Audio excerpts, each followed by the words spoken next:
me, you know, that nice mace. Bring up, I'll kill me. I told FG motherfucking ass, don't fuck with that nigga. Ask him, Wack. I told him. Hey, let me elaborate on that though, Wack. You know what I mean? Check this out, homie. I got somebody to hit me last week to say, somebody say, man, the homie say he told you. You gotta realize this was 2000, homie. You know what I mean? Motherfucker ain't told me a motherfucking thing. That's for one.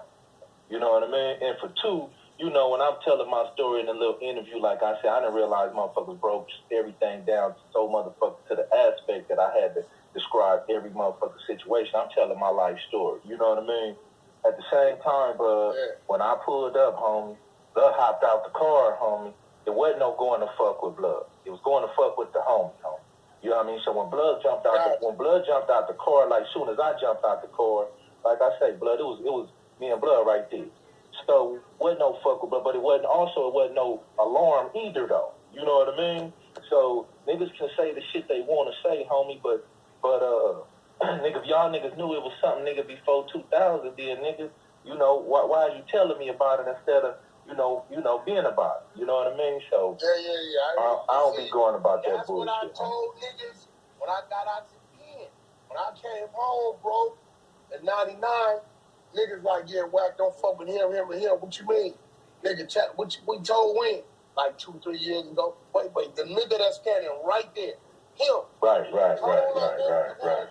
And y'all, nigga, that's when I went left and jumped in the truck. I'm out.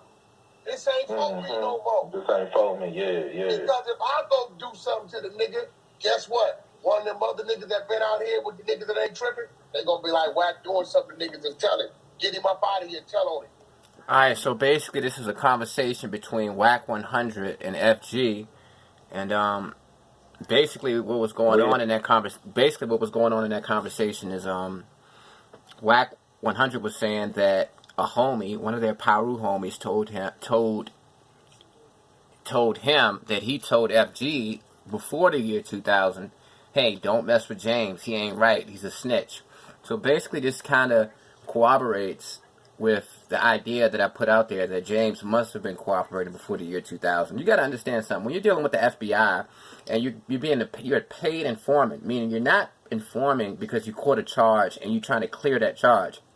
You're informing because you're an asset of the FBI. You're actually employed by them, and you're getting checks. They're giving you money for, you know, they're compensating you like a paycheck, and then they're giving you money so that you can kind of put this image out there in the streets that you're a legitimate street guy. So they're going to give you money to buy dope. They're going to give you money to look the part. You know, they might even give you money to buy clothes and stuff like that just to keep up the image of a dope dealer. But what I'm saying is, if you just started working with the FBI, they're not going to put you out there in a sting that quickly. You know, they're going to start you off gradually. And an FBI agent is not going to risk his life coming to a drug deal with you in a car.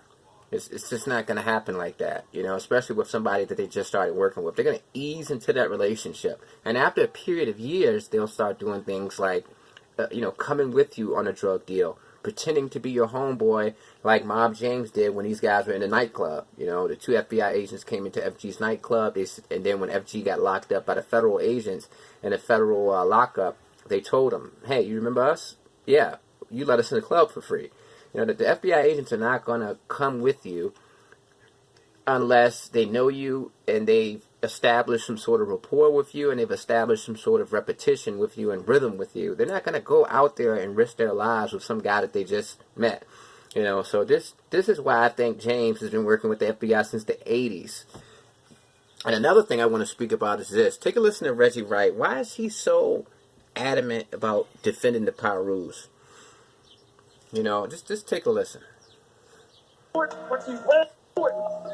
got, I ain't tell you to do it. You ain't never put a dime in my pocket. I know that. Nigga don't never. I know that. Hold on, dog on me. Wait, hold on, Wack. We ain't gotta go. Hold on, nigga, that banging on each other's feet. Look, there's too much people doing that. You have telling me what you ain't gonna be banging on me because it ain't like me. Hey, Red, you and no other nigga tell me, homie, how to run my program, but straight up, I ain't trying to tell you how to run your program. I ain't trying to run your program. But if a nigga got a problem with it, We keep watching. We get to it with these hands or these pistols. Whatever. Alright, Reggie Wright was arguing with Wack100 because he wanted to keep Piru business internal. He didn't want to speak about Piru internal conflicts in public.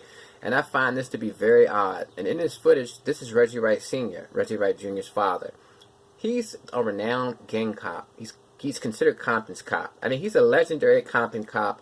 Every single gang unit officer, meaning any officer that worked gangs and nothing but gangs, was trained by him for a 40-year period, from 78 to he retired in the early 2000s. So why is his son, Reggie Wright Jr., who also was a police officer for about 5 years, why is he so adamant about defending Piru? Is he Piru? Because Reggie Wright Sr. and his family and his son Reggie Wright Jr. actually lived next door to Mob James for 50 years.